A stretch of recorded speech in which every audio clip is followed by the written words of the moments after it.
gagawing bypass na tatagos po hanggang paligid. Ito po, baka dito ba, parang dito po ata yun, itong gilid po ng Eternal Gardens, dito po dadaan.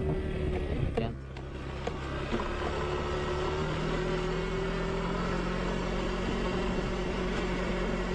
Pag nabutas po ito, napakalapit na po ng Kalikid.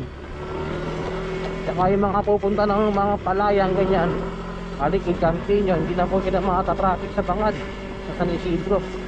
Dito pwede na pong dumaan. So paypayin po natin hanggang saan ang kaya natin.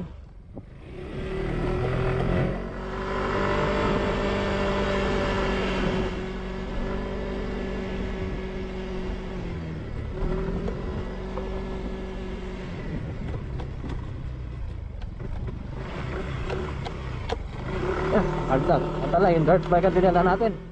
Wala po kasi sa plano na pumunta ako ngayon dito. Eh nakatanaw ko, pinasok ko na to.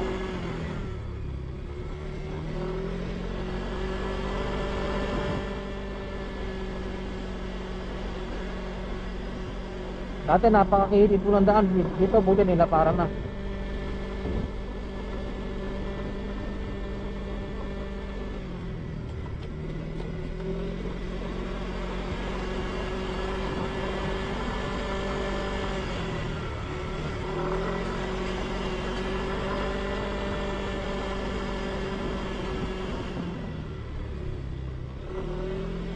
Napulit ako napasok dito, pero parang mali yun dito.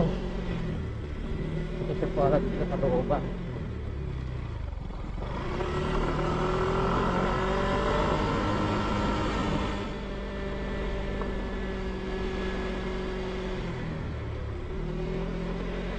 So bye-bye natin. Kung natin ano ba sa sa lumang barangay hall ng Santa Arcadia.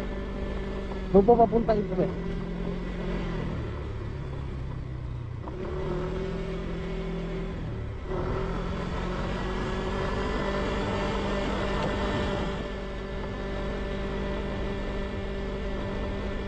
Ito malapit na rin po ito sa Santa Rosa, sa Comunidad po yata. Malapit tayo sa Fountain.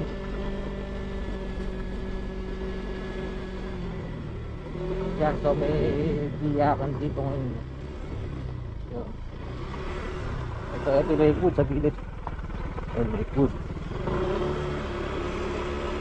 So pag dumiretso kayo rito, malapit sa Santa Rosa, kaya ng putol yan. Ito, papunta po ito ng yung Santa Arcadia sa may lumang barangay hall. So didiretsuhin na po natin to.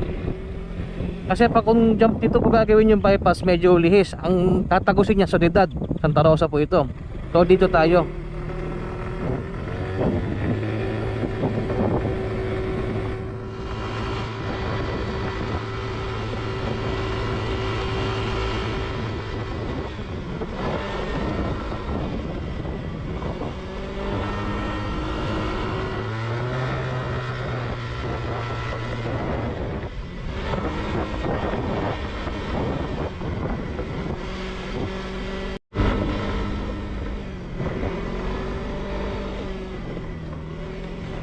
Ito pag bumalik kayo dyan, mapupunta kayo sa gilid ng Adidas. So ito diretso, palabas po ito ng barangay hall ng Santa Arcadia, Iluma.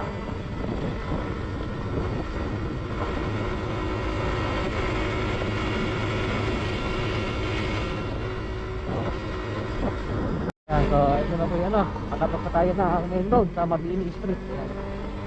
Hindi ko lang kung Mabini Street pa rin tawag yan. Nakatayo yan ng Vergara. Yan, so ito yung posibilidad na kadaanan po ng gagawing bypass. Yan. Itong